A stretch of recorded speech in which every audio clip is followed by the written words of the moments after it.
진행할게요. 그래서 일단 뭘 이야기하고 싶으냐면 안녕하세요, 소녀님. 소녀님 안녕하세요.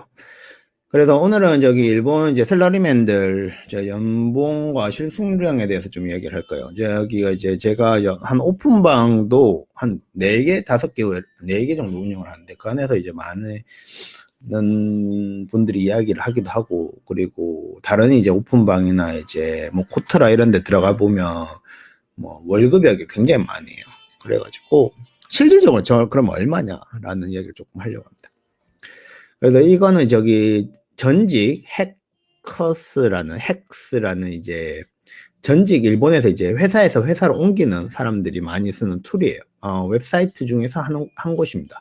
거기도 오늘 이제 제가 또 콘텐츠를 만들려고 조사를 하다가 한번 찾아보자 해서 찾아봤는데 역시나 최근 정보입니다. 최근 정보에서도 예전 정보랑 크게 다르지 않구나 하고 느꼈기 때문에 여러분하고 또 라이브 안에서 이야기를 하면서 소통을 할까 해서 이렇게 가지고 왔어요. 그래서 일단 뭐 이 사이트에 보면 당신의 평균 뭐라죠? 잠시만요. 이렇게 크게 보이구나. 오케이, 이렇게 하면 더 크게 보구나. 이렇게 하고 당신 뭐 평균 이상 연령, 뭐 소득, 뭐 월수입 목록 이렇게 나와요. 이걸 좀 볼게요. 보면 당신의 평균 이상인가? 연령, 성별, 뭐 평균 월수입 목록이라고 나왔습니다. 그럼 뭐 이건 어느 걸 보냐면 일단 결과적으로 하면 일반 직장인들, 일본에서 사는 일반 직장인들은 이거 만 원이라고 했는데 이거 만 원이라고 보시면 안 돼요. 이거는 번역이 잘못된 거라 가지고 35만 원이다 라고 나옵니다. 커피 문장에 감사합니다. 아유, 이렇게 원래 저 채널 잘 그거 안 해주시는데 슈퍼챗 감사해요. 정말 좋은 데 쓰겠습니다. 우리 애기들 밥 먹이는 데 쓸게요. 그래서 셀러리맨 전체 평등 소득이 35만 엔이다라는 거예요. 그러면 한국 돈으로 한 350만 정도 이제 평균적으로 나온단 말인데, 이제 이게 굉장히 이제 웃긴 게, 이 그래프 안에서도 보시면 알겠지만 20만 엔 초반에서 남자 여자가 하면 여자분들이 엄청 적어요. 월급 자체는 일본에서는. 그러니까 같은 일을 하는데 월급이 작은 게 아니고 이제 여성분들이 속해져 있는 업군이나 그리고 남성분들이 들어가 있는 업군이 크게 차이가 나요. 그래서 뭐 예를 들어 가지고 뭐 나중에 나올지 안 나올지 모르겠지만 저도 이 사이트는 처음 봐요. 그래서 보통 이제 금융권 하면 이제 돈 많이 번다 그런 게 있잖아요. 아니면 뭐 어떤 거죠? 그 뭐 컨설팅 업계 가면 돈 많이 번다. 아니면 뭐 연구직이나 영업직 가면 돈 많이 번다 이런 게 있잖아요.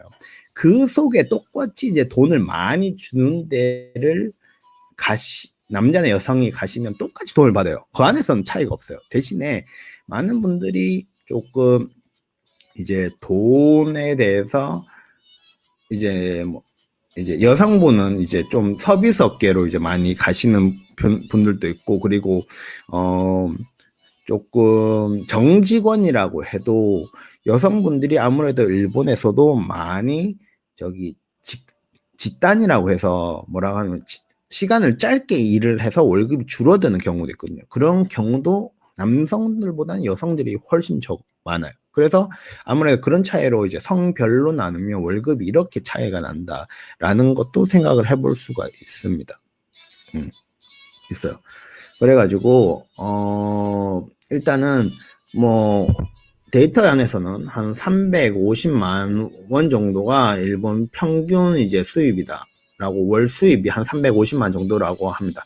근데 이제 남성분들만 또 보고 여성분들만 보면 이제 좀 달라지겠죠. 달라지는데. 근데 지금 영상이 많이 끊기나요, 혹시? 많이 끊기면 제가 장소를 이동을 해야 되는데. 아무튼 뭐 혹시 많이 끊기고 이러면 알려주세요. 그래서 월급 평균은 이렇다고 합니다. 대신에 이제 여성분들이 많이 적기 때문에 월급 자체가 평균에서도 이제 평균치가 많이 낮아진다고 생각을 하시면 돼요. 그래서 여기 적혀있죠. 20대 초반 이제 전체 월 평균 수입은 22만 엔이라고 합니다. 근데 그게 맞아요. 왜냐면 보통 이제 저희가 이제 한국 분들이 일본에 왔을 때 보통 이제 한 27, 8, 9에도 와요. 우리나라 나이로. 27, 8, 9, 뭐 빠르면 26에 오시는 분들도 있는데, 그분들이 우리 외국인으로서 한국인으로서 오는 나이는 20대 후반인데, 일본에서는 한 23, 4 정도 되면 한국 사람들보다 저기 군대가 없으니까 2년 정도 빠르단 말이에요. 그런 애들하고 비교를 하면 안 돼요. 우리는 일단은 1년차, 2년차, 3년차 애들을 생각을 하면 22만 원 정도라고 생각해야 돼요. 그러니까 조금 이제 월급을 생각할 때, 그러면 우리가 대한민국 사람이 일본 취업하면 20대 후반이니까 20대 후반 월급을 받아야 되는 거 아니야? 하겠지만 전혀 그런 게 아닙니다. 20대 후반에 취업을 하더라도 일본 기준에서는 신조리기 때문에 20대 초반에 월급을 받는 거예요. 그렇게 생각을 하셔야 됩니다. 그렇기 때문에 보통 이제 월 수입이 한 22만 원 정도 되는 걸로 생각을 하시면 돼요. 그런데 이거 맞아요. 왜냐면 제가 20만 5천 원이었나? 그랬어요. 제가 신입사원 때 1년차 20만 5천 원이었어요. 그래서 여기 보면 이 시점에서 뭐 남성은 23만 원 정도 되고 여성이 한 20만 7천 원 정도, 그러니까 한 200만 원, 그리고 한 230만 원 정도 된다라고 말을 합니다. 근데 이제 50대까지 가면 남성은 평균 한 57만 원이고 여성은 20만 원대로 거의 뭐 제자리 걸음이다라고 말을 합니다. 근데 여기서도 이제 여기 나오죠. 근데 여기 나오는 게 뭐냐면 보시면 아시겠지만 아까 제가 말씀드렸던 거랑 똑같은 거예요. 남성 은퇴하지 않고 경력이 계속하는 반면에, 그리고 여성은 출산을 계기로 퇴직을 하거나 단시간 근무로 전환을 하기 때문에 그렇다. 제이님 안녕하세요. 경향이 있다 했잖아요. 그러니까 제가 아까 말씀드렸잖아요. 그러니까 여성분들이 아무래도 직관을 이제 가정 일도 있고 이렇기 때문에 시간을 조금 짧게 해서 일을 하세요. 그렇기 때문에 조금 그런 월급으로서도 손해를 보는 게 많아요. 근데 이제 남성분들은 보통 아직 요즘도 뭐 근데 남자 여자가 어딨냐 하겠지만 일본은 그래도 있어요. 아직 한국은 제가 잘 몰라서 그런데 일본은 아직도 남자들이 일을 많이 하는 경우도 있고, 그리고 남자들이 계속 좀 그 회사의 일에 집중을 해서 뭐 승진을 하는 게 전체적인 가정의 수익에도 뭐 더 큰 도움이 된다 막 그런 말도 하더라고요. 그리고 여성분들은 아무래도 출산을 하면 2년 정도, 짧으면 1년, 뭐 짧으면 정말 빠르면 6개월 만에 막 복귀하시는 분들도 계신데 그런 걸로 때문에 이렇게 돈의 차이도 크게 난다고 생각을 합니다. 그리고 제가 보기에 진짜 제 커리어가 지금 9년 차인데 일본에서 여성인데 50대 여성분이 한 회사에서 쭉 있었던 거는 제가 한 번도 두 분 봤어요. 두 분. 저도 이제 대기업에 계속 이제 사람이 많은 회사에 다니니까 많은 이제 여성분들을 보고 했지만 정말 적어요. 생각보다 정말 적습니다.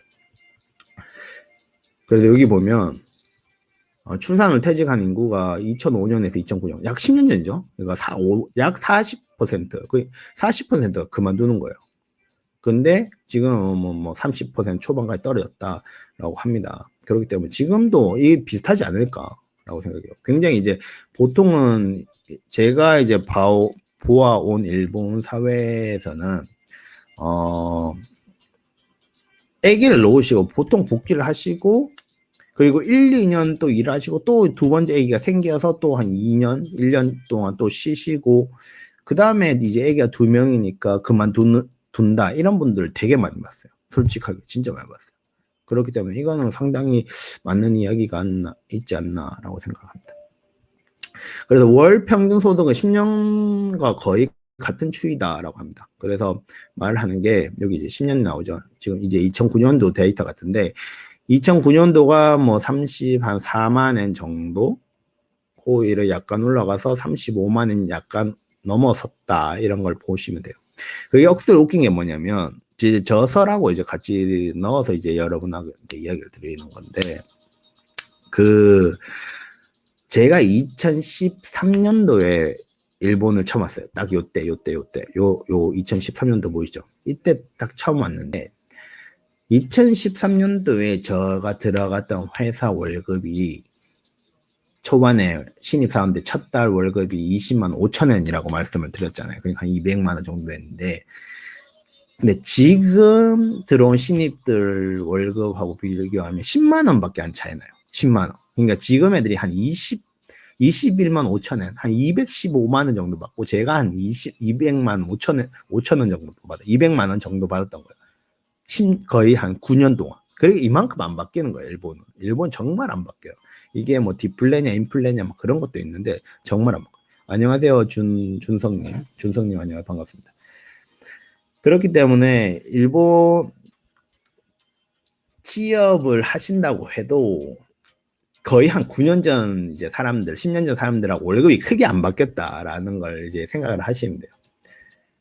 그래서 여기 나오죠. 2009년도 이제 2019년도에는 리먼 쇼크 영향으로 뭐 33만 8천에 뭐 한 340만 원 정도 평균이었는데 지금 한 360만 원 정도로 회복을 했다고 합니다.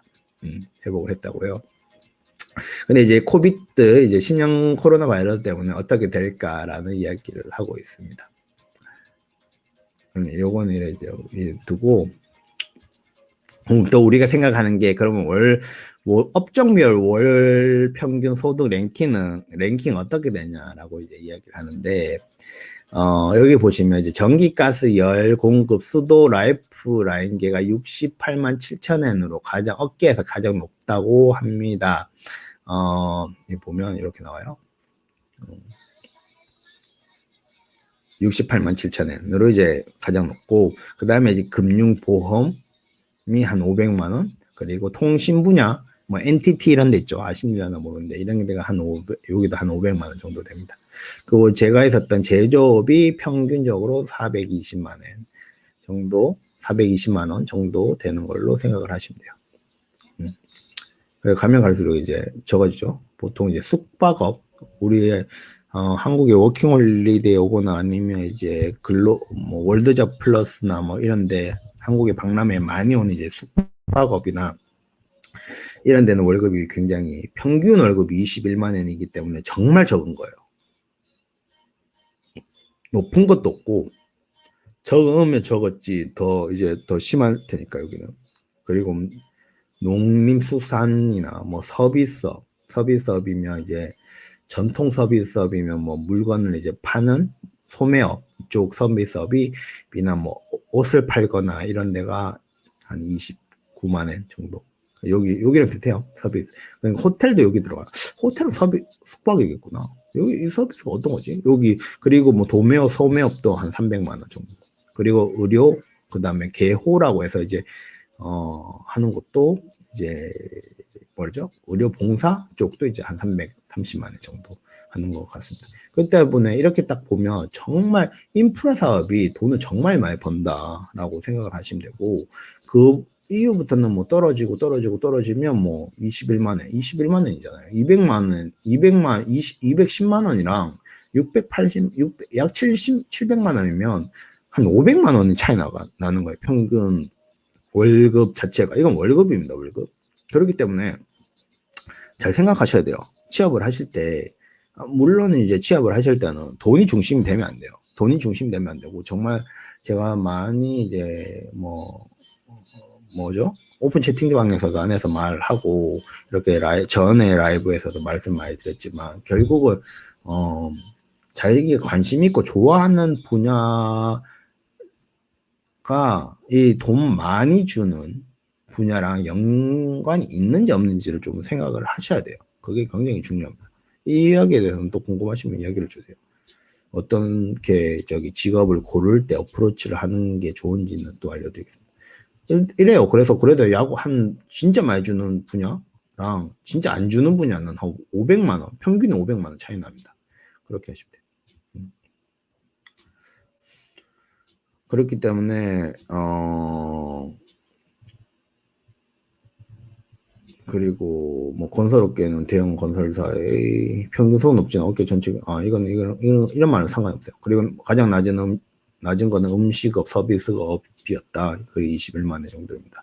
근데 21만 원이 왜 21만 원으로 보이냐면, 여러분이 아시는지 모르겠지만, 일본 이제 음식업도 요식업이라고 하는데, 보통 외식업이나 요식업이라고 하는데,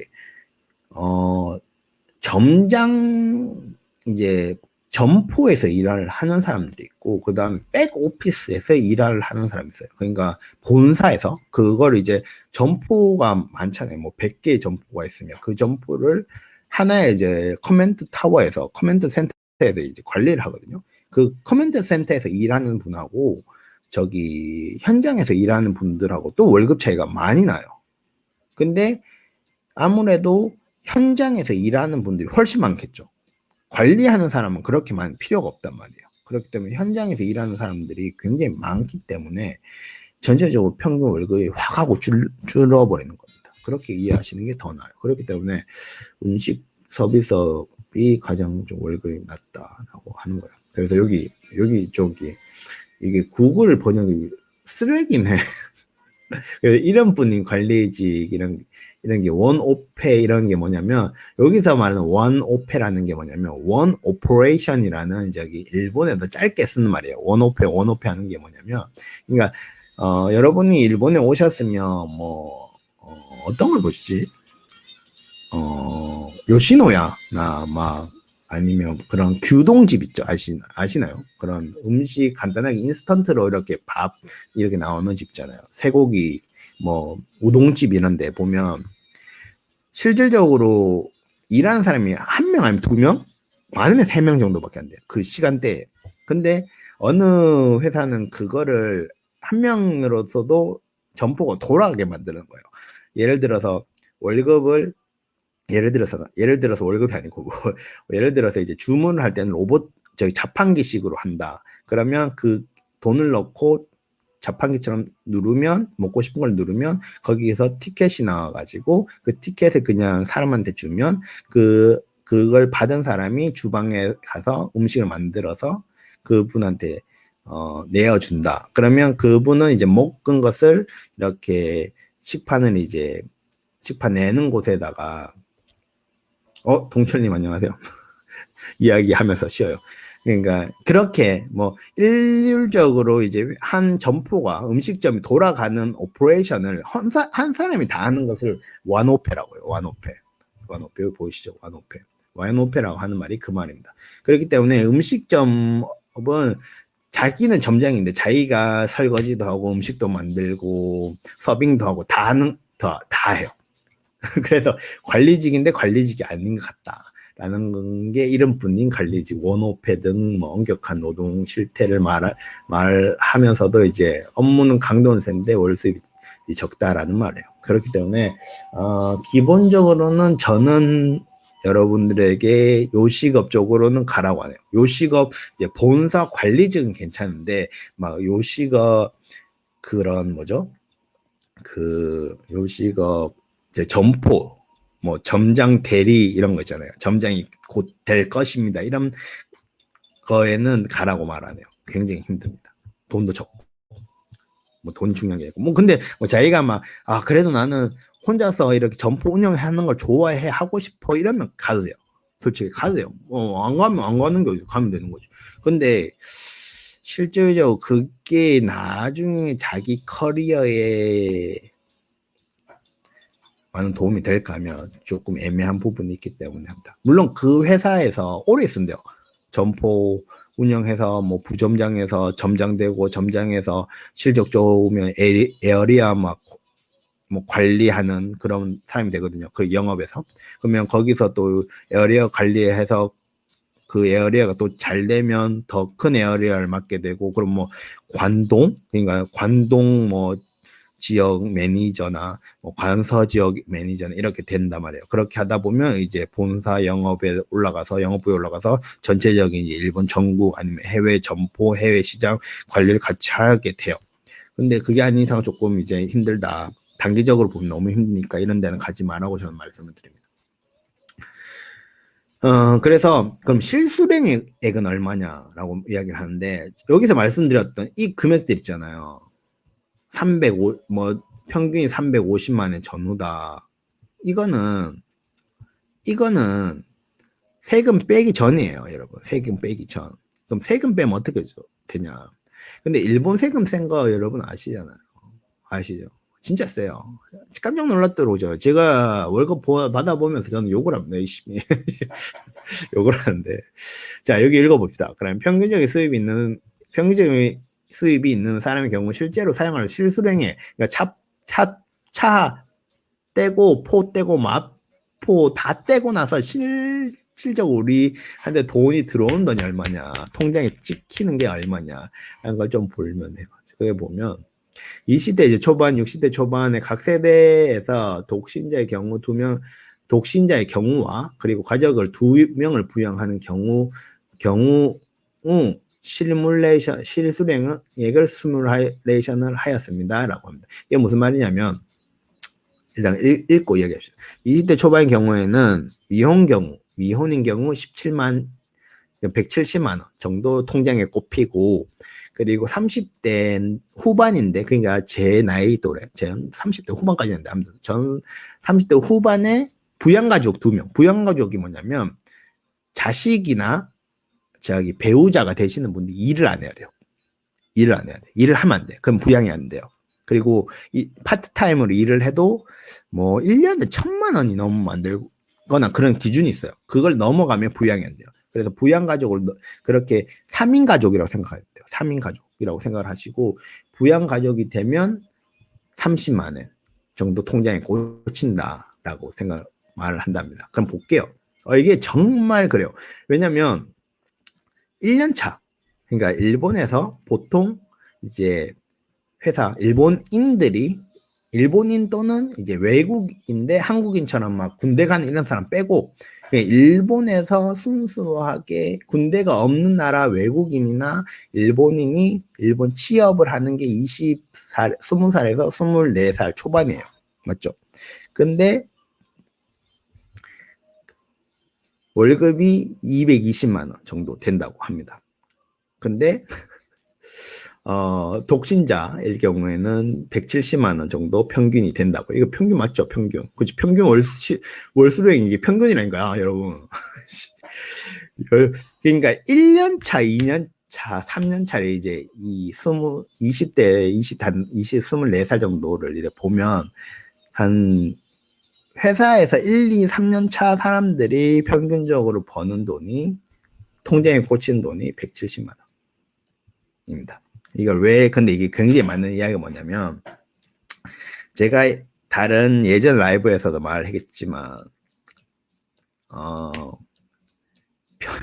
어이가 없네. 저도 진짜 대기업이라는 회사에서 일을 했어요. 일을 하고, 1년차 월급이 기본급이 20만 5천 원이었어요. 여기에는, 그리고 플러스로 이제 들어가는 게, 잔업을 하면 잔업비를 주고 했었어요. 그리고 했는데, 잔업비가 들어가고, 잔업을 그래서 안 하는 경우에는 월급에서 뭐가 빠지냐면, 기본적인 국민연금이나, 연금이나 보험 이런 건 다 빠지고, 그리고 기숙사도 빠졌어요. 저는 2만 5천 원 정도, 25만 원 정도 월급에서 이렇게 빠졌거든요. 기숙사라고 해서. 그런데 그때 첫 달에 받은 돈이 15만 원 정도였어요. 150만 원 정도. 대기업에서. 그러니까 여기 17만 7천 원이라고 적힌 이 돈이 맞아요. 현실적으로도 굉장히 맞는 숫자입니다. 그래서 여러분들이 한 6, 7, 8에 오시면 이제 취업이 일본에 딱 되잖아요. 그럼 들뜬 마음으로 이제 와요. 이제 내가 돈 벌었다. 돈 이제 벌구나. 이제 부모님한테도 이제 독립하구나. 그것도 외국에서 일을 하면서. 근데 첫 번째 월급 딱 받으면 이제 욕이 나오죠. 뭐지? 이러면서. 아니, 많이 듣고 있었다 이거예요. 오사카 쌤님이 그래 월급 적었지 하면서, 아니면 다른 유튜브 분이나 다른 이제 일본에 미리 왔던 선배들이 그래 야 월급 별로 기대하지 마라. 세금 많이 떼니까 기대하지 말라 했는데, 실제로 자기 통장에 160만, 150만 밖에 안 지키면 현타 와요. 내가 그 고생을 해서 내장을 받고 그 고생을 해서 4년제를 나왔는데 150만 원밖에 안 지키면 현타가 진짜 온다니까요. 그런데 이제 만약에 이 젊은 나이 때 부양 가족이 2명 있다. 내가 아기가 1명 있고 그리고 와이프가 일을 안 한다고 하면 18만 6천 원, 그냥 180만 원. 그러니까 약 10만 원 정도가 통장에 더 꼽혀요. 무슨 말인지 아시죠? 그렇기 때문에 정말 거지 같은 거예요. 정말 거지. 근데 이 나이 때는 보통 결혼을 안 해요. 하시는 분도 있는데 안 하죠. 근데 요 생각을 해보세요, 여러분. 18만 원 통장에 꼽히면 살 수 있어요. 애도 있는데, 그리고 와이프도 있는데, 와이프가 근데 일을 안 해. 뭐 파트타임 한다고 쳐요. 그래, 파트타임 해가지고 아르바이트 해가지고 한 달에 많이 해야지 그래도 한 8만, 10만 원 정도 벌어올 건 말이에요. 그러면 한 28만 원, 280만 원, 2명 거기에 집 빠지잖아요. 한 8만 원 빠지잖아요. 그 200만 원 있고 거기서 먹는 거 한 5만 원, 한 150만 원 그러면 15만 원 정도 나오고 15만 원에서 뭐 이래저래 뭐 취미 활동도 하고 뭐 이래저래 쓰면 또 한 5만 원 날라가고 거기서 뭐 핸드폰값, 물값, 집값, 핸드폰값, 집값, 전기값 뭐 기타 등등 빠진다고 하면 한 달에 실질적으로 남는 게 한 3만, 30만, 40만 원밖에 안 남아요. 만약 가족이 있다고 치면. 근데 혼자 살면 솔직하게 말하면 혼자 사는 또 애매하긴 한데 그래도 혼자 사는데 막 저 17만 7천 원을 월급을 신입 때 받았다. 근데 기숙사가 없다. 사택도 없다. 그냥 내 돈을 내가 살아야 돼. 그러면 집값이 일단 한 6만 원 정도 빠질 거예요. 그러면 한 110만 원밖에 돈이 안 남고 거기서 이제 핸드폰 값 내야 되죠. 전기 값 내야 되죠. 물값 내야 되죠. 인터넷 값 내야 되죠. 이렇게 하면 한 2, 3만 원은 그냥 나간단 말이에요. 그 한 9만 원 남죠. 거기서 이제 먹어요. 그러면 한 달에 한 적어도 뭐 외식도 해야 될 거 친구도 만나고 하면 3만 원 정도 그냥 빠진단 말이에요. 그러면 한 60만 원 정도 남아요. 그럼 60만 원에서 만약에 거기서 여자친구가 있다 하면 돈이 더 빠질 거고 남자친구가 있다 더 빠질 거고 그 취미 활동을 하면 또 2, 3만 원 그냥 빠지잖아요. 그러면 실질적으로 한 달에 모으는 돈이 한 3만, 30만, 40만 원밖에 안 돼요, 여러분. 실질적으로 정말 자기가 먹는 데서 아끼고 이런 게 아니라면 그래요, 정말 그래요. 그렇기 때문에 좀 내려갑시다. 그러면 이제 신입사원은 이제 때가 좀 빠졌다. 그렇게 하면 25에서 29. 그러니까 실질적으로 한 4년 차, 5년 차, 6년, 7년 차 있는 사람들은 평균 월급이 30만 원 정도 된다고 합니다. 30만 원. 그러니까 300만 원 정도 되죠. 그리고 여기서 이제 꼽히는 게 240만 원 정도 통장에 꼽혀요. 그러니까 한 70만 원 정도 월급이 확 오르는 거예요. 그게 왜냐면 일본은 보통 3년차, 4년차까지는 레벨이 안 움직여요. 회사에서 등급 자체가 안 움직이는데 4년차부터는 한 레벨 올라가요. 그러니까 뭐 관리직이 된다는 말이 아니고 그러니까 평사원 안에서도 스텝 사원 안에서 등급이 있어요. 등급이 있는데 이 사원 등급 안에서 가장 높이 올라가면 여기서부터 올라가면 이제 관리직이고 아니다 이거 차이거든요. 근데 이제 첫 번째로 등급이 올라갈 때가 3년차 끝나고 4년차 아니면 5년차 올라가니까 이렇게 월급이 조금 올라가는 거예요. 그리고 솔직히 말하면 1년차, 2년, 3년, 4년차 이렇게 할 때 조금씩 월급이 올라요. 뭐 회사 따라 회사 나름이고 그 업계 나름이겠지만 뭐 3만 원에서 4만 원 이렇게 아니다 뭐 적은 데는 한 5만 원 오르는 데 있고 많이 오르는 데는 뭐 20만 원 오르는 데도 있고 막 이렇기 때문에 말을 하기 어렵지만 조금씩 오르기 때문에 이렇게 됩니다. 그리고 한 레벨 올라가면 조금 팍 하고 또 오르고 이런 게 있어요, 일본. 그렇기 때문에 이렇고 그러면 30대에서 34살이 되면 이때가 이제 보통 이제 일본인들은 10년 차라고요. 일본 애들 10년 차라고 해서 리더직을 잡아요. 리더. 그러니까 팀 리더나 아니면 부서의 리더나 그렇게 됩니다. 그렇기 때문에 보통 이제 대리나 뭐 근데 일본이 요즘은 그런 직급이 많이 없어지긴 했는데 과장급이 30에서 34살 조금 하면 뭐 35살이 이제 과장급이에요. 그렇기 때문에 이 과장급이 되면 한 34만 원 정도 받는다. 4만 원 정도 받는다. 한국 돈으로 한 340만 원 정도 하고 실적으로 통장에 꼽히는 건 한 270만 원 정도 꽂힌다라고 생각을 하시면 돼요. 270만 원. 근데 이제 부양가족이 되면 한 280만 원 되죠. 그러니까 여러분들이 물어요, 가끔씩 저한테.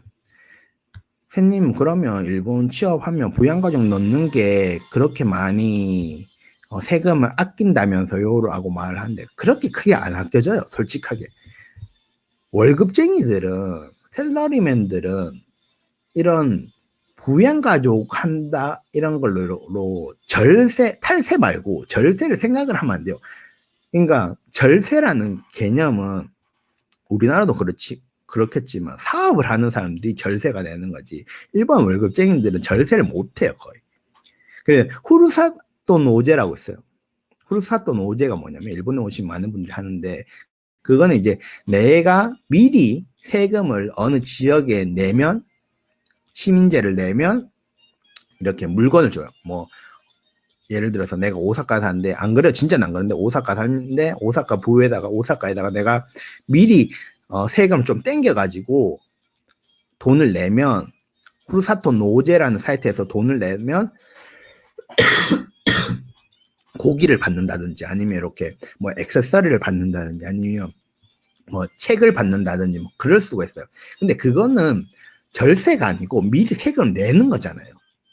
미리 세금 내고 뭘 받는 거라는 그런 게 다른 거지, 세금을 아끼는 게 아니에요. 그렇기 때문에 샐러리맨들은 절세를 하려고 생각을 하면 안 돼. 안 해야 돼요.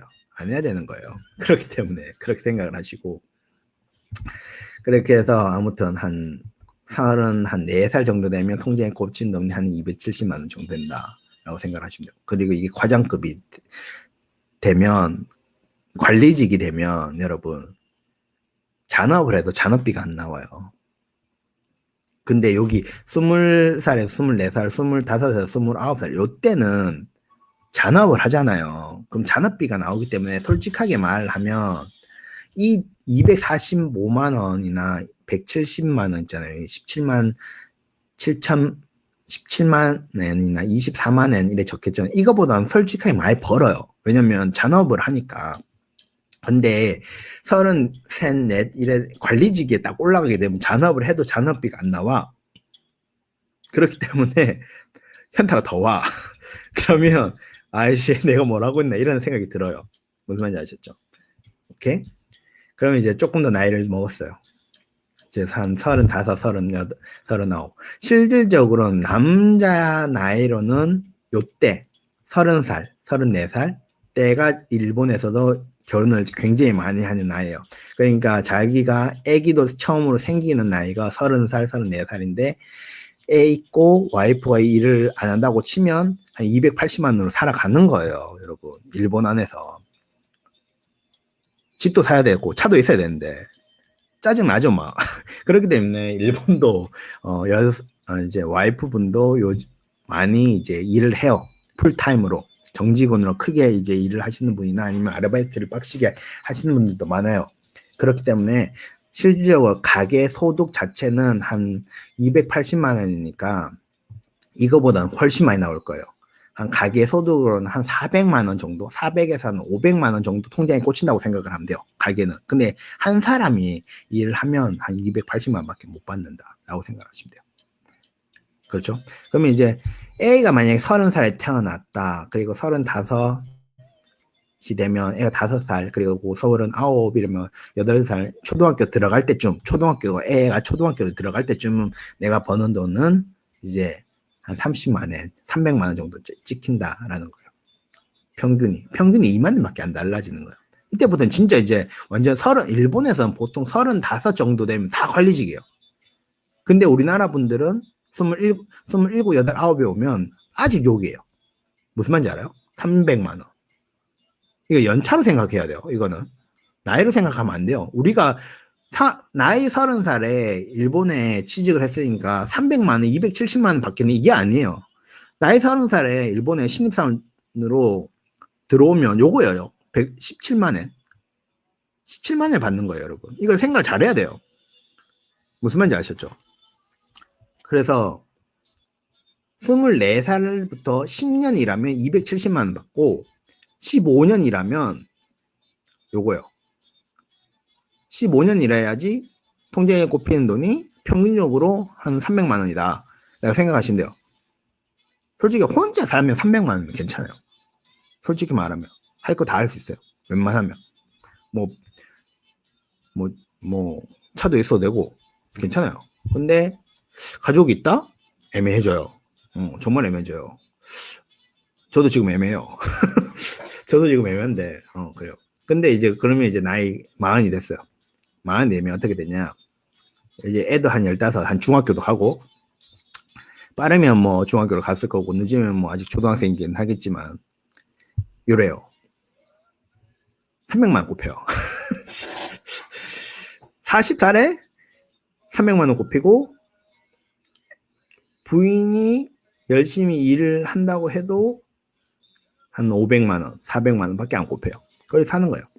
근데 보통 일본은 집을 언제 사냐면 30대 이때 사요. 30대.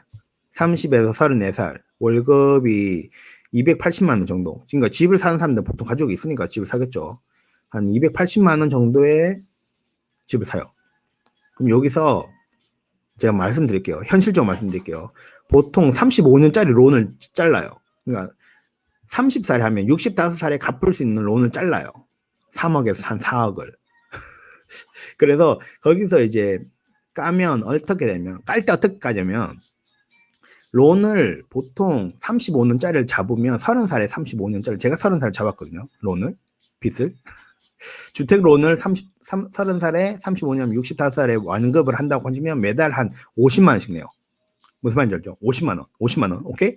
50만 원에서 280에 50만 원을 깨면 230만 원이잖아요.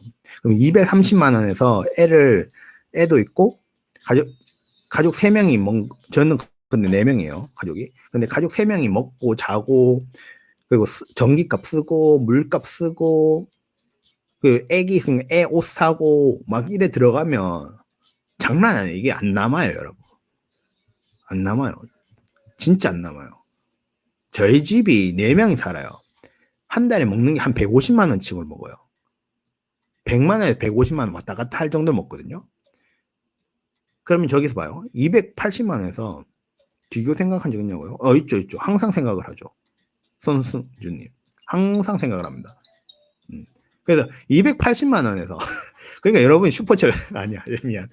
그래서 생각해봐요. 280만 원에서 그러면 론 5만 원 빼면 230만 원인데 여기서 밥을 한 10만 원, 100만 원어치를 먹으면 실질적으로 돈이 한 130만 원 밖에 안 남아요. 130만 원에서 핸드폰 내죠, 뭐 내죠 하면 또 한 90만 원 밖에 안 나고, 거기서 옷 사야 되고, 못 사야 되고 하면, 솔직히 말하면, 여기서도 나이가 30살이 되나, 나이가 24살이나, 34살이나, 24살이나, 실적으로 자기가 매달 모을 수 있는 돈 한 30만 원, 40만 원 밖에 못 모아요. 현실적으로.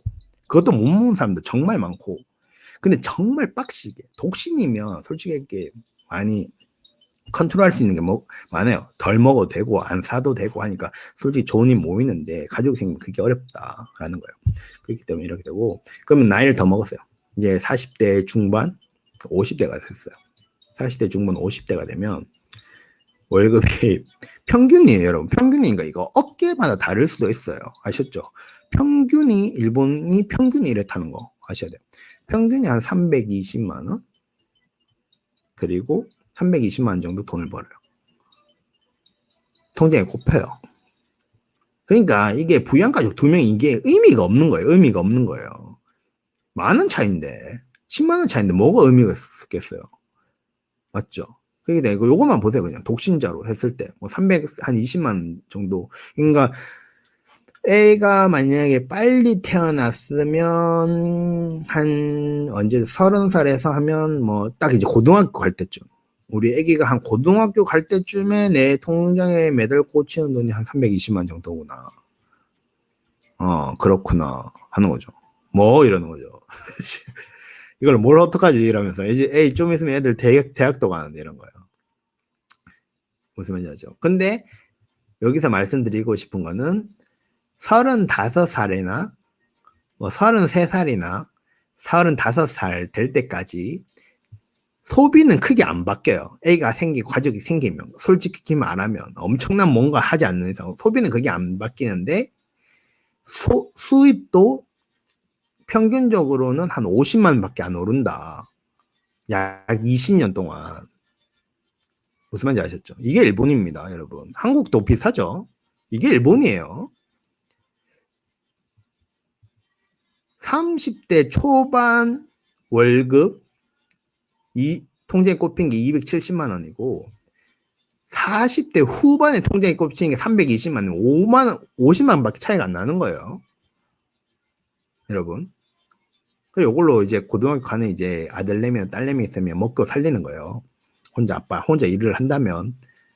근데 여기서 이제 와이프가 45, 50살에 일을 하는 와이프가 있으려나? 일본은 잘 없어요. 일본 보통 아르바이트를 많이 하세요. 공무원이고 막 이러지 않은 이상. 그리고 막 집단하면 보시면 알겠지만 지금 들어오신 분 모르겠지만 보세요. 제가 남자라고 생각을 하고 여성분들은 보통 20만 원이잖아요. 요때란 말이에요. 그럼 20만 한 중간이니까 한 25만 원이라고 치면 25만 원, 250만 원 치면 40대 중반 이때 하면 약 한 600만 원 돼요. 600만 원. 600만 원 괜찮죠. 그러니까 와이프가 풀타임으로 정직원으로 일을 해준다 하면 상관이 없어요. 근데 와이프나 전 남자니까 남자 시점에서 이야기를 하는 거예요, 여러분. 근데 와이프가 일을 안 해. 그리고 아르바이트를 하는데 조금씩밖에 안 해. 그러면 많이 힘들어진다. 그러니까 우리나라는 학원도 많이 보내고 이러잖아요. 근데 일본은 학원을 잘 안 보내요. 생각보다. 그리고 학원이 좀 비싸요. 학원이 은근히 비싸기 때문에. 아무튼 그래요. 그래서 그러면 이제 우리 애들이 한 30살에 아기를 낳았으면 이제 대학을 갔어요. 대학을 가요. 대학을 가는 이제 50대 초반 때 가면 우리 통장에 찍히는 돈이 335만 원. 10만 더 보네. 10만 더 보네. 아이씨. 330만 원으로 생활하는 거예요. 그러면 이제 그때부터 이제 애들 이 부양 가정이 의미가 없어지는 거예요. 왜냐하면 애도 아르바이트를 하고 지가 나가서 이제 먹고 사니까. 그렇게 되면 이제 보통 이제 대학비도 내야 되나, 학비도 내야 되고, 대학을 가면 우리 딸내미가 대학을 가면 요 돈으로 이제 대학을 보내는 거예요. 요 돈으로. 무슨 말인지 아세요? 330만 원으로. 이때 모아야 되겠죠, 물론. 애기 태어나자마자 대학을 보내겠다 생각을 하면 일본에서 돈을 모아야 돼요. 일본은 근데 애가 효자여가지고 공립이나 이렇게 가면 다행인데, 우리 아들내미가 머리는 좋은데 국립을 못 갔어. 와세다나 개요 간대. 빚내야죠, 뭐. 빚내야 돼요, 이때도. 이때도 빚내야 돼. 이때 월 대학 간다는 돈이 없으면 못 가는데 모아놓은 돈이 또 그렇다고 내 노후도 생각하면 다 털털 털어내면 큰일 나요. 이때 이래요. 그럼 또 5살 먹었어요. 이제 슬슬 회사에서 압박이 와요. 이제 그만둬야지. 야, 그만두자 하는데요. 월급 주네? 줄어요, 여러분. 근데 이때는 이제 우리 애들이 취업을 했겠죠. 취업을 했기 때문에 문제가 없어. 노 프로브럼이야. 그냥 와이프랑 350만 원, 한 40만 원, 300만 원, 330만 원 정도 버는 돈으로 어느 정도는 살면 돼요. 근데 애들이 결혼을 하잖아. 근데 일본은 그나마 좀 자기들이 알아서 하는데 그래도 부모가 약간 내요. 약간 좀 줘요. 그러니까 우리나라처럼 그렇게 엄청 주는 게 아니고 약간은 줘요. 약간은 주기 때문에 주는데 그때도 뭐 계속 적응해야지. 근데 대학교를 만약 사립대학을 갔다 많이 힘들어져요.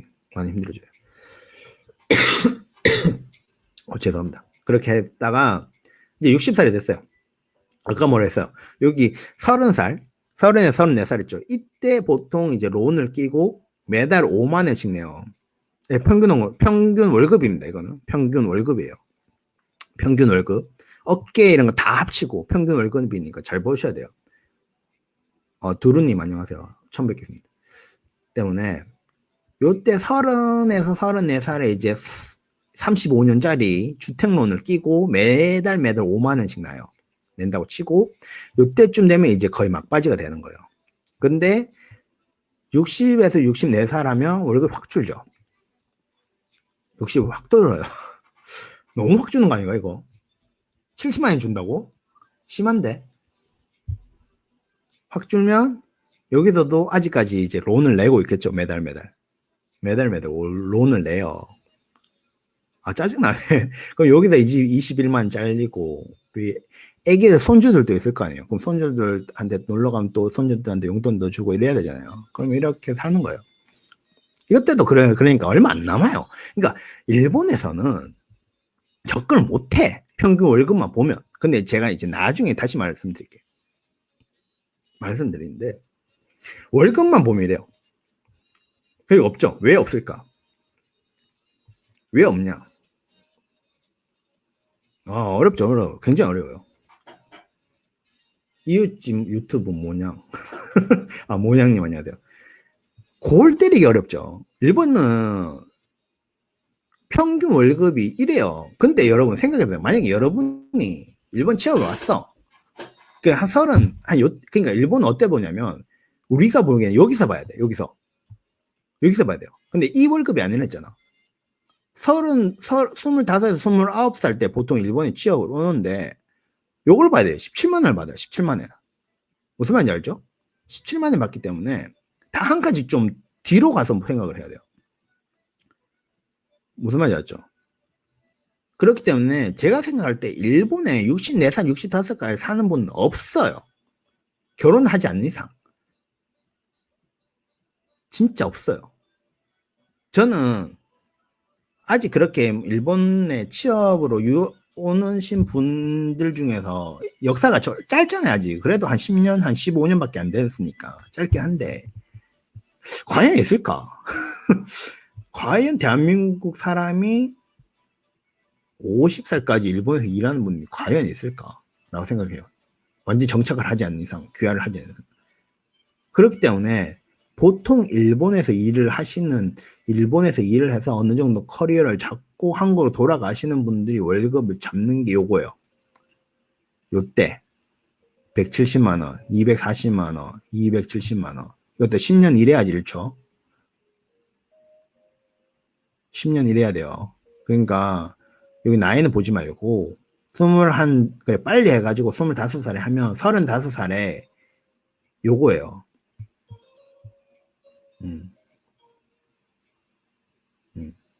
정말 어려워요, 여러분. 그러니까 많은 분들이 이야기하는 게 그래 돈이 뭐여가지고 돈 안 중요하죠. 돈 안 중요하다니까. 근데 먹고 사는 데는 필요는 해요. 돈은 확실하게. 그렇기 때문에 이걸 보여드리는 거예요. 좀 공유를 해야 되고. 어렵습니다. 자, 그러면 이제 계속 나올 거예요. 여기 나오죠. 싱글과 부양 가족이 있을 경우에는 비교하면 월 수령 차익이 만 원 정도 차이가 났다. 한 달에 10만 원 차이란 말이에요. 그렇기 때문에 월 소득이 늘어나면 공제되는 금액이 많이 되기 때문에 수입이 증가한 만큼 꼬박꼬박 실수령이 늘어나는 건 아닙니다라고 하죠. 이게 무슨 말이냐면 여러분 수입이 늘잖아요. 이렇게 늘어나요. 늘어나면 소득세가 아니구나. 시민세를 엄청 때려요. 진짜 제가 지금 한 매달 35만 원 정도 나거든요. 세금으로 시민세, 주민세만 35만 원 정도 내요. 우리나라는 몇천 원인가? 몇만 원인가 그렇잖아요. 아무리 많이 내도. 근데 전 지금 35만 원을 낸다니까. 어려워요. 이게 그 말입니다. 그래 정리를 하면 여기 정리 나왔죠.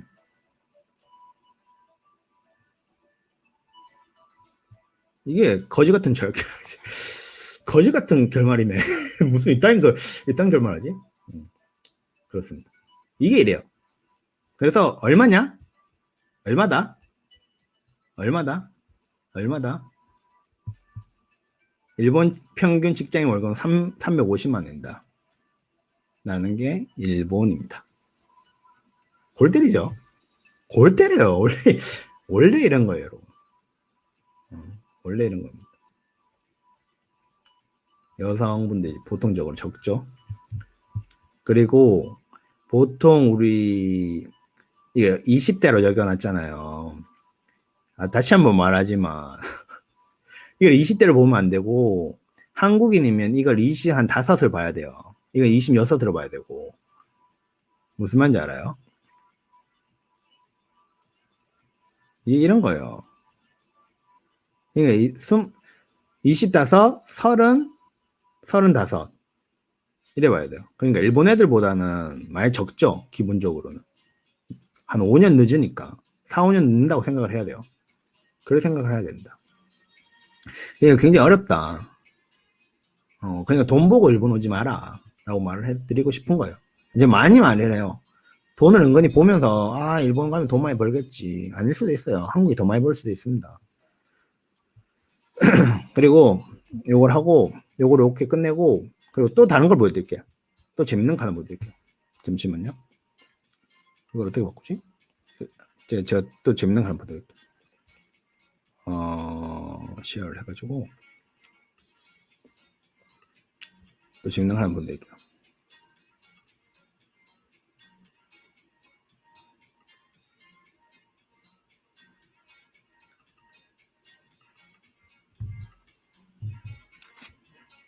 지금 보이시나요? 자, 이거는 뭐냐면 일본에서 파솔 캐리어라고 해서 일본에서 어떻게 보면 가장 큰 이제 전직 사이트, 이제 취업 사이트 중 한 곳이에요. 거기서 이제 돈 데이터를 이야기를 하는 겁니다. 돈 데이터. 그러니까 여기는 전직을 하는 사람들이 베이스가 되는 돈이에요. 어떤 말인지 아시죠? 그렇기 때문에 일반적인 거랑 아까 봤던 350만 원이랑 약간 틀릴 수도 있어요. 한번 볼게요. 자, 여기서는 이제 평균 연봉 순위, 아까는 월급이었고 이건 연봉입니다, 여러분. 연령별 연봉을 한번 보도록 하겠다. 작년이죠. 2019년 9월부터 2020년 코로나 때, 한창 코로나 때 이야기예요.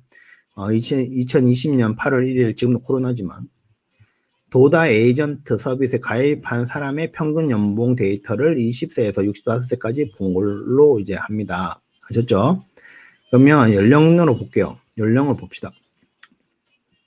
이건 전직이니까 조금 달라요, 여러분.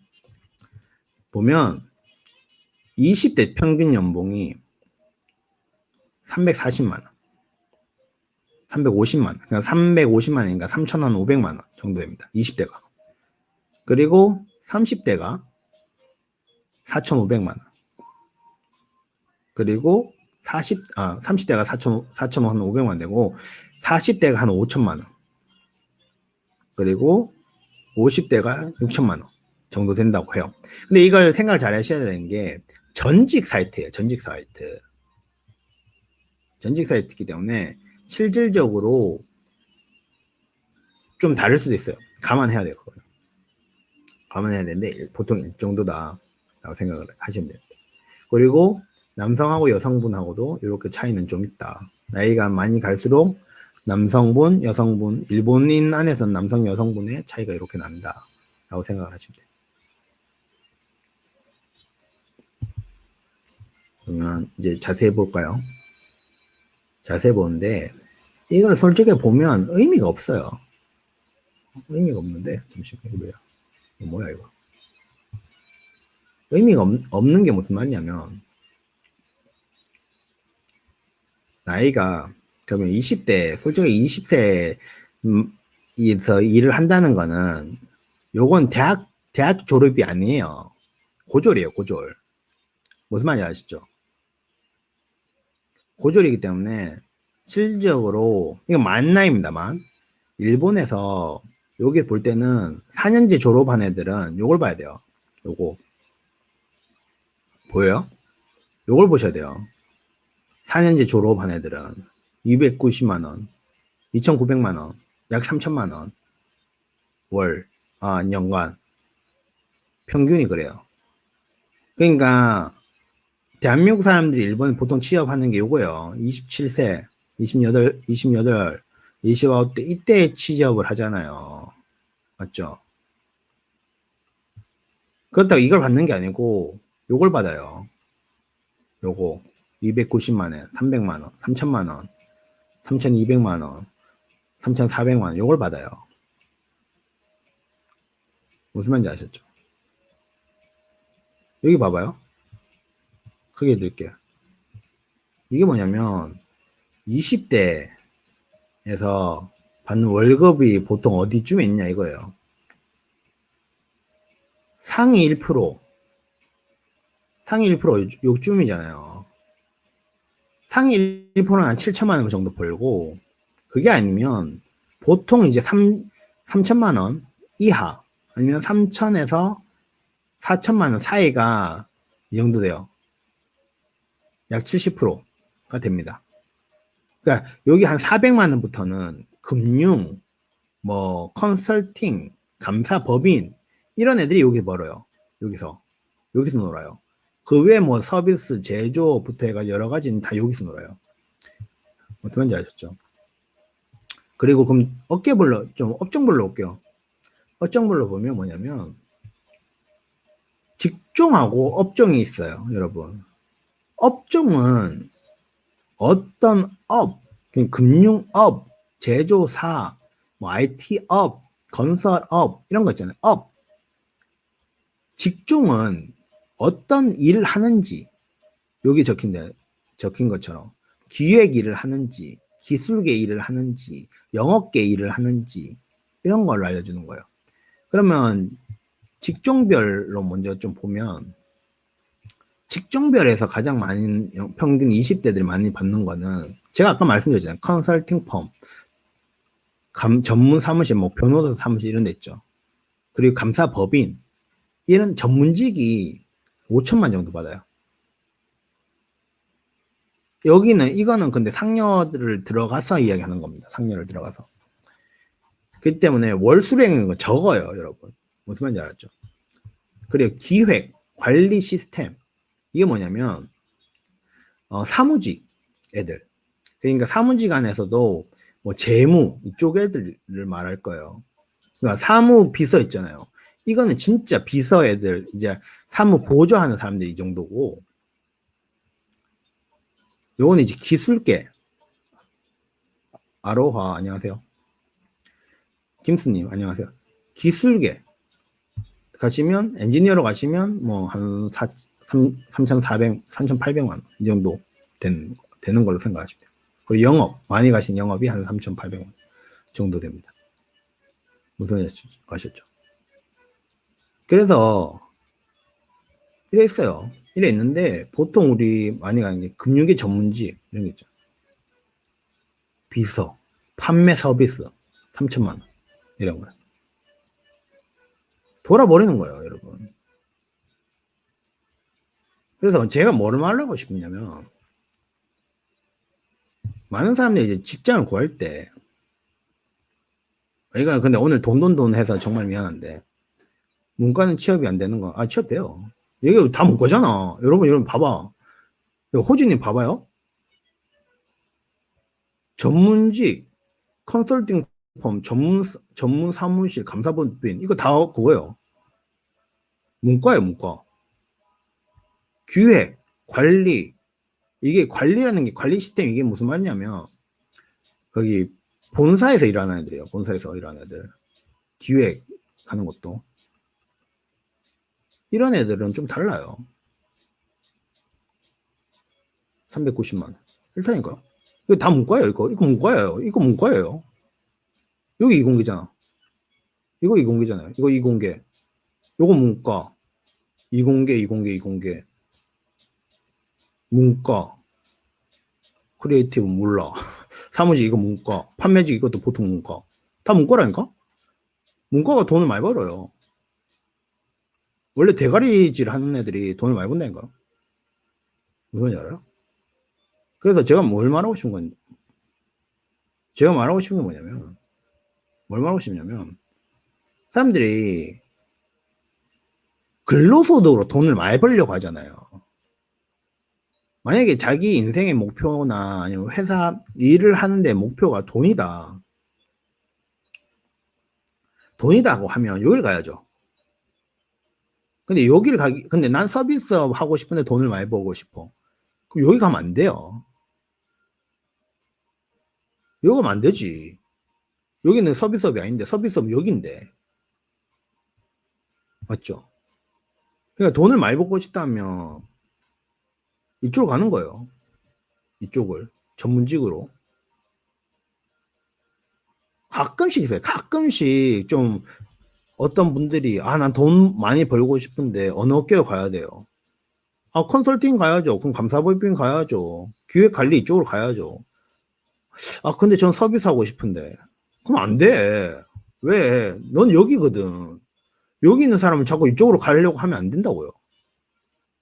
그렇기 때문에 그런 거예요.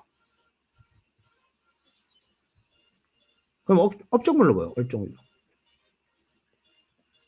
이거 뭐냐 자꾸. 얘가 왜 자꾸 되지?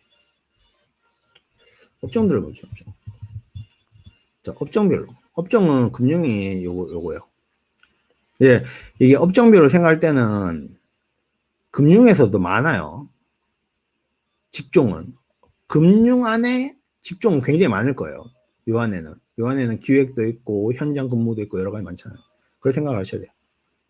금융이 370만 원. 제조사 370만 원. IT 정보통신이 370만 원. 종합상사, 그 돈을 많이 준다는 종합상사도 직종에 따라서는 차이가 많이 나기 때문에 360만 원. 이래요. 전문상사, 메디컬, 의학, 보통 해도 370만 원. 그래서 뭐다? 결국은 30대 연봉이 있구나. 오늘 20대 맞게요. 평균 연봉이 얼마다? 340만 원이다. 3,500만 원이다. 하는 거예요. 여기 있는 애들이 급격하게 많이 받는 거예요. 무슨 말인지 아시죠? 잠시만요. 호진님, 대전문대 관광과인데 호텔 말고 일본 회사에 어느 쪽으로 취업할 수 있을까요? 빨리 취업하고 싶지만 4년제 대우를 잘해준다 해서 4년제 편이고. 전문대면, 호진님, 전문 학사기 때문에 자기랑 관련돼 있는 직무랑 업계밖에 못 가요. 보통은. 다른 이제 회사 막 호진님이 여기 보이는 걸로 만약에 제조사 가고 싶다 하면 관광학과를 나와서는 여기를 못 가요. 전문대는. 근데 만약에 4년제 나오셨는데 관광학과다 하면 여기 갈 수 있어요. 4년제는. 왜냐면 4년제는 업계를 안 봐. 회사도 물론 보는 회사도 있는데 보통은 안 봐요. 호지님이 뭘 공부를 했는지, 졸업장에 뭐가 찍혀 있는지 안 봐요, 보통. 관광학과 나와서도 4년제 나오면 IT 정보도 갈 수 있고, 건설도 갈 수 있고, 종합상사도 갈 수 있고, 인터넷 광고, 전문 상사 이거 다 갈 수 있어요. 4년제 나오면. 근데 전문대학교면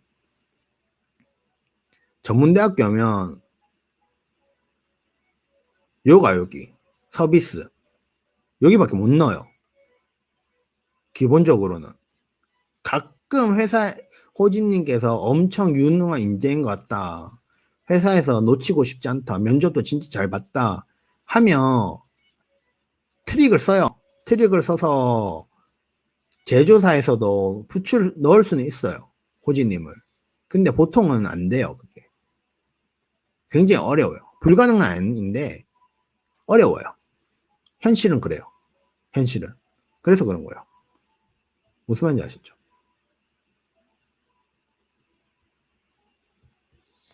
좀 딴 거 볼까요? 딴 거? 직종별? 직종별 이런 거 말고 이거 보자. 이게 더 재밌겠다. 생애.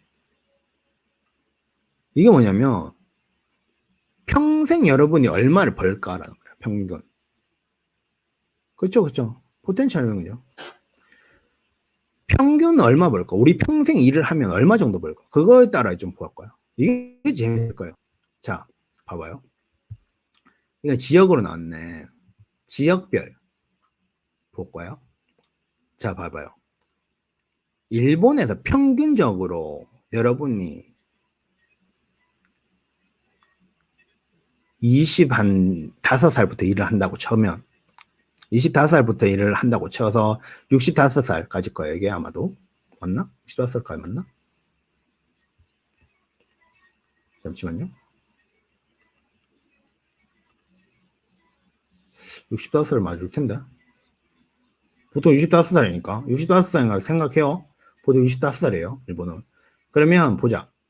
관동, 저 도쿄 이런 데 있죠. 도쿄에 사는 사람들이 평생 일을 하면 한 23억 벌어요. 23억. 근데 요거는 세금 떼기 전이에요, 여러분. 세금 떼면 요것도 안 되겠죠?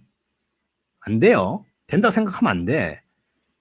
그리고 동해. 그러니까 이건 나고야 이쪽 있잖아요. 나고야 쪽. 나고야 쪽 이쪽이 21억 정도. 평생 일해서.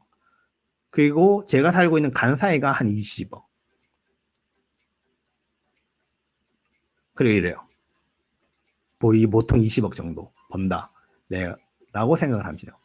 그러면 여성하고 남성하고 또 보세요. 엄청 차이 나잖아요. 이게 1타니까. 그러니까 잘해야지. 남성분, 여성분 결혼해서 쿵쿵짝짝 해가지고 잘 벌면 평생 모으면 한 4억 정도 돼요. 4억 조금 한 4억 5천, 한 45억 정도 되는 걸 생각하시면 돼요. 그럼 보통 그렇게 안 되죠. 평균이 이래요, 평균이. 그러니까 평균이 이렇기 때문에 뭐 처음부터 막 컨설팅 가가지고 컨설팅 평생 있는 분이랑 금융에서 은행가에 평생 있는 분은 뭐 4억대 되고 5억대 되고 6억대 되고 이렇게 했고 계속 뭐 평생 서비스업만 하면 이것도 안 되는 거예요. 그런 걸 겁니다. 그렇게 됩니다. 그래서 보통 뭐 한 관동하고 관사에 사람이 많이 사니까 한 21억 정도 번다 라고 생각하시면 돼요. 남자 하면 21억 정도 살고. 그러면 어디에 가야지 또 일을 많이 할까? 돈을 많이 벌까? 어떤 일을 해야 되느냐? 직종별을 하면 나오잖아요. 컨설팅 3억. 아까 나왔죠? 다르잖아요. 한 6억 가까이 다르잖아요. 맞죠? 3억. 기획관리 이쪽이 한 2억 8천 2억 8천이에요. 2억 28억 원 정도 한국 돈으로 이렇게 버는 거야. 이거 자꾸 뜨네. 그런 겁니다. 평생 사무 보존하고 비서하면 이렇게 한 20억 정도 번다 라고 생각하시면 돼요. 그래서 11개 직종 분류 중에서 29억, 이거 만엔인데 제가 그냥 한국어로 바꿀게요. 29억 정도로 버는 게 전문직 컨설팅 전문 감사 법인입니다. 라고 합니다.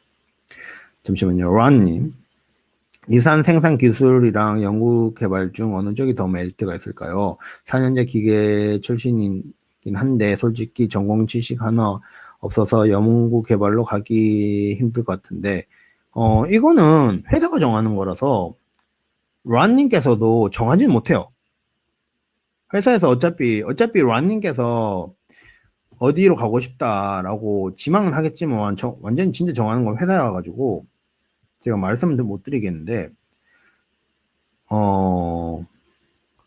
란님께서 가시고 싶으면 가야죠. 연구 개발을 가고 싶으면 연구 개발을 가셔야 되고. 근데 하나 말씀드릴 게 뭐냐면 생산 기술이라는 거는 딴 회사 가서도 쓸 수가 있어요. 무슨 말인지 알아요?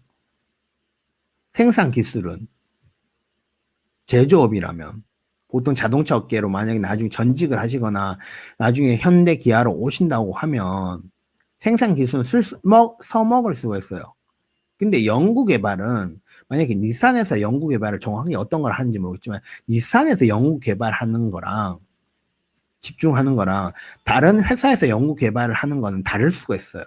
무슨 말인지 알아요? 그러면 전직할 때 약간 어려울 수가 있어요. 우리는 회사는 란께서 전직을 할 때 저번에 있던 회사에서 그 연구 했는 거를 우리 회사는 안 합니다. 이래 되면 전직이 안 돼요. 근데 만약에 회사에서 전직할 회사에서 우리는 란님께서 몇 년간 연구 개발했던 그 분야에서 또 우리가 관심이 있다. 이렇게 하면 갈 수 있는데 생산 기술 어느 회사나 갈 수 있어요. 크게 안 바뀌니까. 생산을 조금 더 효율적으로 한다거나 그런 거니까.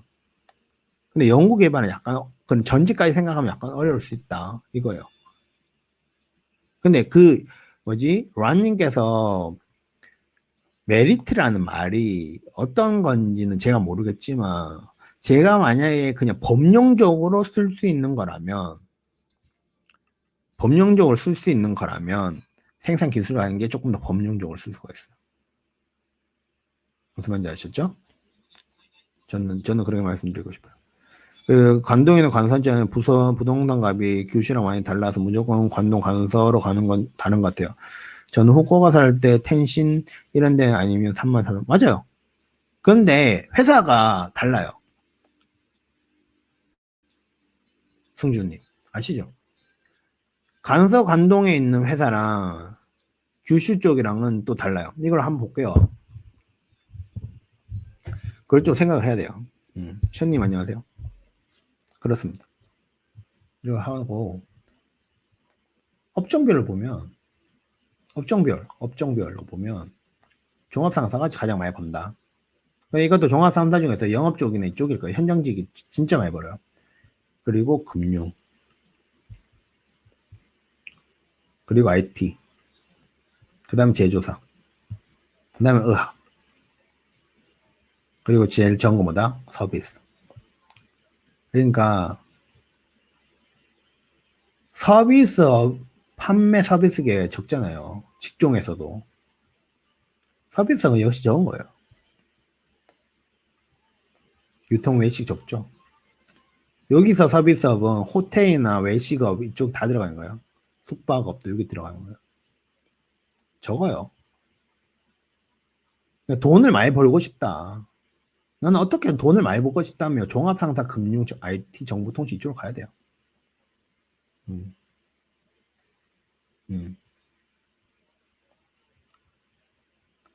직무도 전문직 이쪽으로 가야 되고. 아셨죠? 또 뭐 볼까요? 도도부 후기안으로 볼까? 오늘 돈 이야기 합시다. 돈. 잠시만요. 오비린대학교, 관동학원대학교, 규슈국제대학교, 백부대학교, 바이코, 오비린이네. 여기는 오비린대학 가셔야 돼요. 호진님 저번에 저랑 이야기 안 했나? 호진님이랑 비슷한 대학 이쪽으로 가고자 하는 분한테 저가 또 똑같은 이야기를 드린 것 같은데. 아무튼. 저기는 오비린입니다, 무조건. 오비린은 조금 유명해요. 저 안에서는, 그나마. 연수입을 좀 볼게요, 연수입을 좀 보면. 평균 연수입이에요, 평균 연수입. 그러니까 많은 분들이 생각을 해요. 올 때 이제 뭐 오사카로 가냐, 관동으로 가냐, 막 이야기를 해요. 이야기를 하는데, 솔직히 말해서 뭐냐면, 같은 회사면, 만약에 제가 NTT에서 일을 해요. NTT는 니시니온하고 히가시니온하고 다르구나. 어디서 일한다 해야 되지? 어디서 일한다고 해야 되지? 어디서 일한다죠? 가장 유명한 거, 또 뭐냐.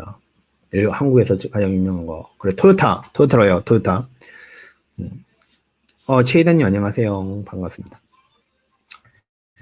자, 봐봐요, 여러분. 제가 토요타에서 일을 하는데, 킹스님 회사는 안 되고, 토요타에서 일을 하는데, 관동에서 일을 하나, 간사에서 일을 하나, 솔직히 월급 같아요. 연수입은.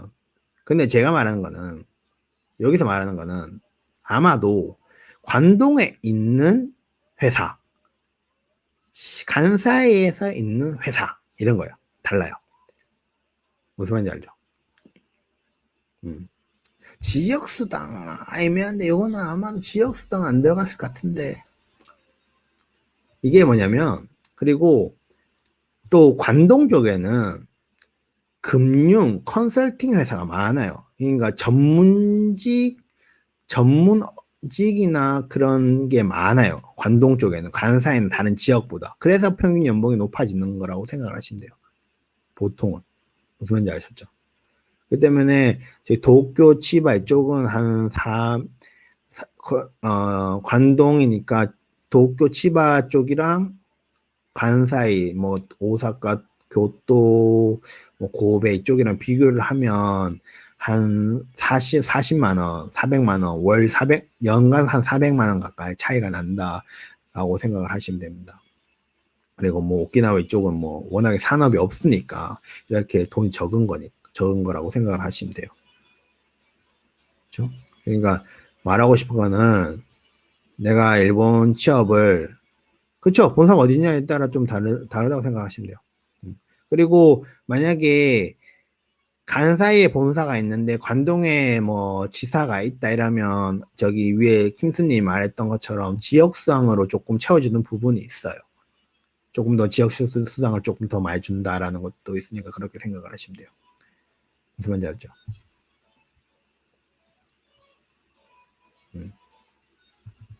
여기 나오잖아요. 도쿄. 이게 차이 난다니까요. 같은 관동이라고 해도 도쿄가 4,400만 원 벌 때 군마에서 일하면 3,800만 원밖에 못 버는 거예요. 무슨 말인지 알죠?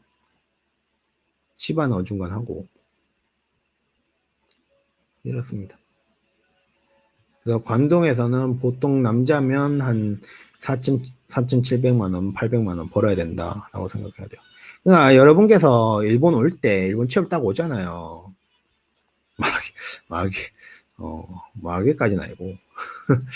그래서 뭐냐면, 여러분 일본 딱 왔을 때 일본 평균이 남자들이 얼마 정도 버냐, 여성분들이 얼마 정도 버냐 딱 데이터를 찾아가지고, 첫 번째 우리가 일본에서 외국인으로 살고자 하면 평균 남자들보다는 잘 살아야 되잖아요. 맞죠? 일본 평균보다도 못 살려고 일본 오는 건 알잖아, 솔직하게. 물론 그런 분들, 뭐 그런 건 상관없다라는 분도 있겠지만, 그래도 외국인 신분으로는 조금 더, 그래, 좀 살려면 일본 평균 이상은 살아야 되잖아요. 그렇기 때문에 첫 번째 목표는 평균을 잡으세요. 일본 평균이 어느 정도 벌구나, 그럼 나도 그만큼 벌어야지 하는 걸 목표를 잡는 것도 굉장히 좋다고 봅니다. 최이단님, 저도 질문 하나 드리고 싶은 게, 미국에서 대학교 나오시고 일본 회사를 오셨다고 알고 있는데 영미권에서 구직 활동보다 일본에서 근무 조건 환경이 낫다고 생각해서 오셨을까요? 아니요, 저는 그거 아니에요. 저는 그냥 제가 일하고 싶은 회사가 일본에 있어서 왔어요. 그것뿐입니다. 근무 환경 이런 거는, 그것도 미국에도 어느 업계나 따라 다른데, 저는 기본적으로 미국이 안 맞았어요. 공부까지만 미국에서 하자라고 저는 생각을 했어요. 그렇기 때문에 그런 거예요. 그리고 제가 가고 싶은 회사가 일본에 있어가지고 일본에 왔습니다. 제가 가고 싶은 회사가 만약에 한국에 있으면 한국 갔을 거예요. 근데 그게 아니었기 때문에 일본에 왔어요. 저는 그렇게 크게 엄청 깊게 생각 안 했어요. 근무 조건이나 환경이나 돈이 이런 거 잘 생각 안 하고 취업을 했어요. 그냥 제가 워낙에 좋아했던 경영자가 만든 회사가, 설립하는 회사가 일본에 있어가 저는 일본에 왔습니다. 그뿐이에요. 그러다 생산 관리 직무에서 어필할 수 있는 전공 지식이나 이슈는 뭐가 있을까요? 어필이라는 거는, 생산 관리 쪽은 어차피 런님께서 면접 들어가면 기술적인 부분은 잘 안 물어요. 신입 같은 경우에는. 대신에 뭘 어필을 할 수 있냐면 완님께서 면접 딱 갔죠. 면접 갔을 때 난 생산 관리로 가고 싶다 했다면 생산 관리 직무로 가고 싶다고 하면 자동차 업계를 가면 자동차가 처음에 어디서부터 시작해서 어떻게 만들어지는 건지 다 알고 있으면 좋아요. 뭐냐면 원재료를 가지고 와서 그 원재료를 가지고 어떤 공정을 거쳐서 자동차가 만들어진다라는 것을 머릿속에 넣고 인식을 하고 그거에 대해서 자기 나름대로 스토리화 시켜서 말을 설명을 할 수 있으면 좋다고 생각을 합니다. 근데 지금 이공계이시면 그렇게 크게 안 물을 거예요. 너 생산 관리가 뭔지 알아? 이렇게 안 물어요. 왜냐면 란님께서 생산 관리에 들어갈지 연구직에 들어갈지 아니면 뭐 품질 보증에 들어갈지 품질 기술에 들어갈지 아무도 모르거든요. 그렇기 때문에 안 물을 거예요. 그렇게 그 생산 관리를 하기 위해서 뭐가 중요하냐 이런 건 잘 안 물어요. 그렇기 때문에 좀 생각을 하신 그런 생산 공정에 대해서 잘 알고 있다는 것을 어필을 하면 좋겠죠. 그리고 저기 계속 해가지고 이제 관동 쪽에서 돈을 어느 직종이 많이 버냐면 여긴 생각 없이 컨설팅이죠. 640만 원, 640만 원 정도 벌고 판매 서비스가 330만 원이에요. 330만 원. 그래서 어떤 말이냐면 여러분이 정말 생각을 잘 하셔야 되는 게 좋아하는 일, 하고 싶은 일이랑 잘하는 일은 달라요. 보통은 달라요. 그래서 여러분이 잘하는 일이 전문직에서 뭐 컨설팅 업무라든지 감사 법인 업무라든지 뭐 숫자를 관련해서 하는 머리가 된다. 그런 걸 내가 좀 잘한다. 좋아하진 않아도. 하고 싶진 않고 좋아하진 않아도 내가 잘한다. 퍼포먼스가 잘 나와. 딴 애들이 막 10시간 걸린 걸 내가 한 6시간, 7시간 만에 좀 이런 숫자 쪽에 밝아가 잘한다 싶으면 여기 가는 거예요. 그렇게 커리어는 가야 되는 겁니다. 무슨 말인지 아시죠? 근데 가장 좋은 게 잘하면서도 좋아하고 하고 싶은 걸 하는 게 가장 좋아요. 근데 그게 만약에 나는 컨설팅 업무도 좋아하고 감사 업무도 좋아하네. 그리고 하고 싶네. 그리고 내가 평소에도 생각해서 논리적인 기반이 되는 이야기도 할 수 있고 경영에 대한 거에도 관심이 많고 숫자에도 눈이 밝네 하면 컨설팅 전문직이 이게 맞고 판매직 서비스직이 내가 그래도 물건을 파는 걸 좋아한다. 그러면 그리고 잘하는 것 같다. 그리고 하고 싶다. 그럼 여기 가야죠 뭐. 자기가 하고 싶고 하기 싫어놓고 잘 못하는데 돈을만 봐서는 여기 가면 안 돼요. 원래 어차피 지원해도 안 될 거고. 그렇기 때문에 자기 분석이 정말 중요한 거예요. 자기가 뭘 잘하는지 뭘 못하는지 뭘 하고 싶은지 뭘 하기 싫은지 아셨죠? 그렇기 때문에 거기에서 내가 어느 직종으로 갈 것인가 그리고 어떤 업종으로 갈 것인가 알 수가 있는 거예요. 그 때문에 굉장히 중요해요. 자기 분석이라는 게. 이게 여러분 평균 연 소득이 3천만 원이 차이 난다는 거는 정말 큰 거예요. 무슨 말인지 아세요? 그렇기 때문에 직장을 잘 골라서 테크트리를 정말 잘해야 됩니다. 그렇게 생각을 합니다. 여기까지 할까요?